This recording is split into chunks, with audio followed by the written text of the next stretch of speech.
नमस्कार दोस्तों, स्वागत है आप सभी का हमारे YouTube चैनल आरके मोटिवेशनल में। क्या अंधे व्यक्ति को वासना नहीं होती? दोस्तों, आज मैं आपको एक बहुत ही महत्वपूर्ण वीडियो लेकर आया हूं कि कैसे अपने आप से उद्धार करना चाहिए।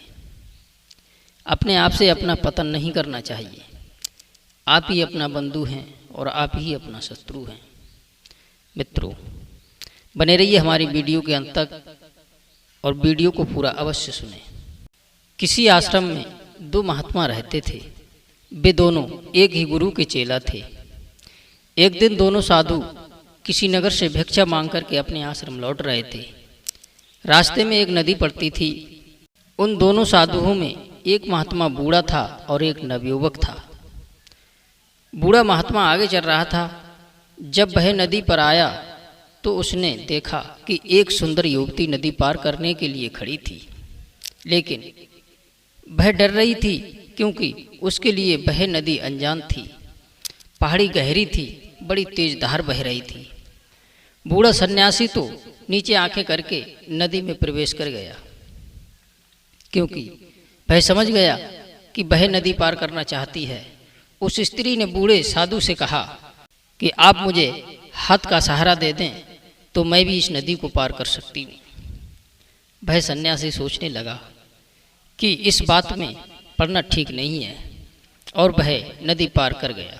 लेकिन युवक सन्यासी उसके पीछे आ रहा था।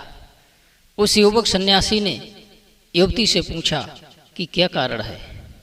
शाम का वक्त है, जल्दी ही सूरज डूब जाएगा और तुम अकेली रह जाओगी। युवती बोली, मैं बहुत डरी हुई हूँ, मुझे पानी से बहुत डर लगता है और मुझे उस पार भी जाना है। तो उस युवक सन्यासी ने कहा, अगर तुम्हें कोई ऐतराज ना हो तो आप मेरे कंधे पर बैठकर उस पार जा सकती हो।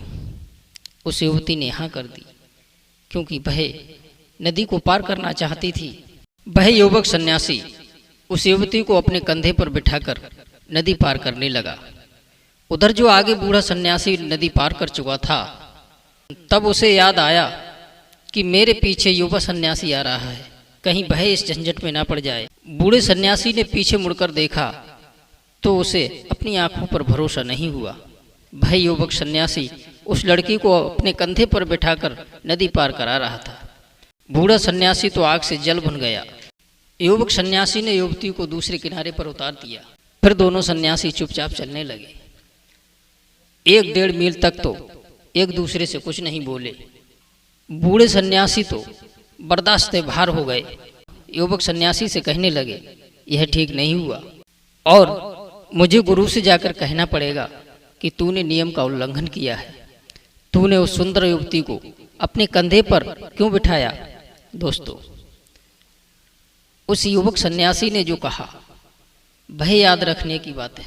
उस युवक ने बूढ़े से कहा, आप बहुत थक गए होंगे, मैं तो उस सुंदरी को नदी के किनारे पर उतार आया था और आप अभी तक उसे कंधे पर बिठाए हुए हैं।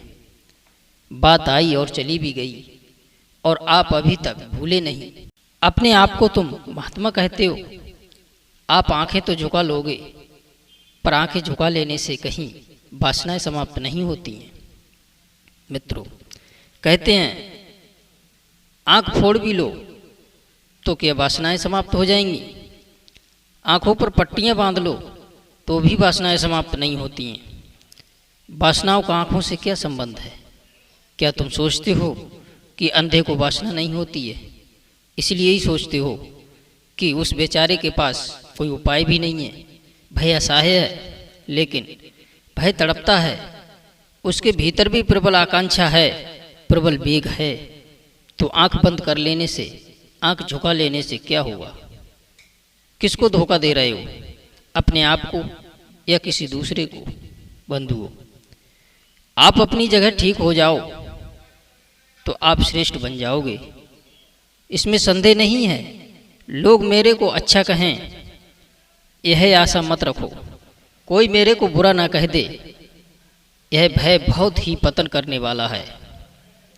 भय करोगे तो कभी ऊंचा उठ नहीं पाओगे। दूसरा कोई सेवा करता है तो हमें बुरा क्यों लगता है? जिस प्रकार पानी में तैरती नाव को प्रचंड वायु दूर बहा ले जाती है, उसी प्रकार इंद्रियों का वेग भी मनुष्य की बुद्धि को हर लेता है। ना तो कर्म से विमुख होकर कोई कर्म के फल से छुटकारा पा सकता है और ना ही केवल संन्यास से सिद्धि प्राप्त की जा सकती है। जो लोग ध्यान का दिखावा करते हैं जबकि वास्तव में वे मन में इंद्रिय भोग का चिंतन करते हैं, वह सबसे बड़े धूर्त हैं। कर्म ना करने की अपेक्षा कर्म करना श्रेष्ठ है, क्योंकि कर्म के बिना तो शरीर का निर्वाह भी नहीं हो सकता है। मनुष्य को अपने चंचल और अस्थिर मन को बस में रखना चाहिए। मनुष्य को अपने मन का इस्तेमाल अपनी प्रगति में करना चाहिए, ना कि अपने को नीचे गिराने में, क्योंकि मन आपका मित्र भी बन सकता है और आपका शत्रु भी। जिसने अपने मन को जीत लिया उसके लिए वो सर्वश्रेष्ठ मित्र बन जाएगा, लेकिन जो ऐसा नहीं कर पाया उसके लिए मन सबसे बड़ा शत्रु बन जाएगा। आप जीवन में कितना ऊपर उठोगे यह निर्भर करता है आपके मनोबल पर, आपकी धारणाओं पर, आपके एटीट्यूड पर।